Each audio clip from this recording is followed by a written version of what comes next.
जय श्री हरि विष्णु। 29वां अध्याय।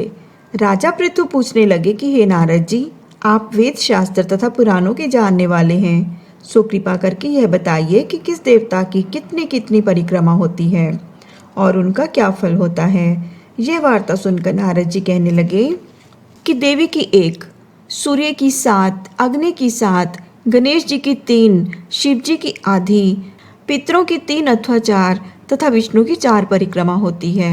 इस संबंध में ब्रह्मा जी का कहा हुआ एक इतिहास सुनो, जिसमें बृहस्पति जी तथा इंद्र का संवाद है।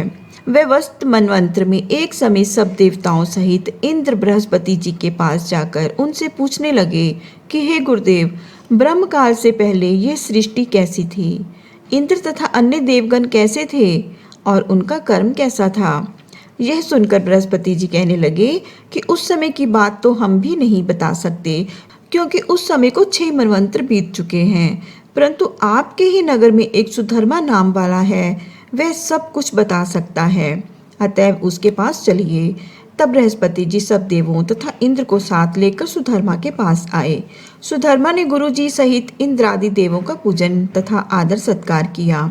इंद्र सुधर्मा की राज्य लक्ष्मी तथा वैभव देखकर दंग रह गया। तत्पश्चात कहने लगा कि हे सुधर्मा, इतनी लक्ष्मी तुमको कैसे प्राप्त हुई, तुमने कौन सा यज्ञ दान अथवा तप किया था तथा ब्रह्म कल्प से पहले की बात तुम कैसे जानते हो, ये सब हमसे कहो। सुधर्मा कहने लगा कि हे इंद्र, जब चारों युगों की 1000 चौकड़ी बीत जाती है तब ब्रह्मा का एक दिन होता है। उस एक दिन में 14 मनु और इंद्र होते हैं। जब हम विष्णु लोक में थे तब वहाँ पर रहते हमारे सामने इतने ब्रह्मा हो चुके कि उनकी हम गणना भी नहीं कर सकते। उसके पश्चात जब हम यहाँ स्वर्ग में आए, सो हमने जो भी अच्छा कर्म किया और जिसके कारण हमने इतनी लंबी आयु पाई, उसको सुनो। पहले जन्म में हम मांस खाने वाले गिद्ध थे।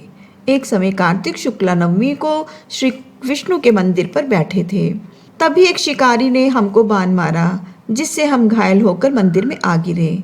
उसी समय मांस के लोभी एक कुत्ते ने आकर मुझको पकड़ लिया। उस कुत्ते को देखकर और कुत्ते भी वहां पर आ गए। वह कुत्ता उनके डर के मारे मंदिर के चारों ओर चक्कर लगाने लगा। दूसरे कुत्ते भी उसके पीछे पीछे भागते रहे। इस प्रकार सबकी प्रदक्षिणा हो गई। इसी बीच मेरी मृत्यु हो गई। उस प्रदक्षिणा से भगवान बहुत ही प्रसन्न हुए और मुझको अपना परम पद दे दिया। यह बात सुनकर इंद्र को अत्यंत प्रसन्नता हुई और उन्होंने विधि पूर्वक भगवान का पूजन तथा प्रदक्षिणा की। नारद जी कहते हैं कि हे राजन, कार्तिक शुक्ला नवमी सतयुग की आदि तिथि है। उस दिन भगवान की पूजा, प्रदक्षिणा, दान, तप तथा यज्ञ करने से कई गुना फल प्राप्त होता है। यदि कार्तिक कृष्ण नवमी को मथुरा में जाकर भगवान की पूजा व प्रदक्षिणा की जाए तो उसके फल का तो कहना ही क्या है। प्रदक्षिणा करने में जितने पग हम उठाते हैं, उसके उतने ही कुल बैकुंठ में जाते हैं। यदि मथुरापुरी दूर हो तो अन्य किसी स्थान पर प्रदक्षिणा करें। यदि वह भी ना हो सके तो ब्राह्मण विष्णु की मूर्ति, गो या गो के स्थान, शालिग्राम और तुलसी की ही प्रदक्षिणा कर ले। समुद्र पर्यंत सारी पृथ्वी की परिक्रमा करने से जो फल मिलता है, वही शालिग्राम तथा तुलसी की प्रदक्षिणा करने से प्राप्त हो जाता है। गो, ब्राह्मण, देव, मंदिर, यह सब शालिग्राम की मूर्ति के बराबर ही हैं। कार्तिक शुक्ल नवमी को ब्राह्मण, गो देवालय, तुलसी वन, साधु वैरागी, जीवन मुक्त, गृहस्थ, वेद उपवेद तथा पुराण, यह सब ग्राम में ही वास करते हैं। यदि ग्राम की प्रदक्षिणा करनी हो तो प्रातःकाल उठकर स्नान आदि क्रिया से निवृत्त हो, कमंडल हाथ में ले, ओम नमो भगवते वासुदेवाय मंत्र का जाप करता हुआ सूर्योदय से पूर्व ही प्रारंभ करें। ब्राह्मण, देवस्थान तथा शालिग्राम की मूर्ति की प्रदक्षिणा सूर्योदय के बाद भी की जा सकती है। बोले श्री विष्णु भगवान की जय।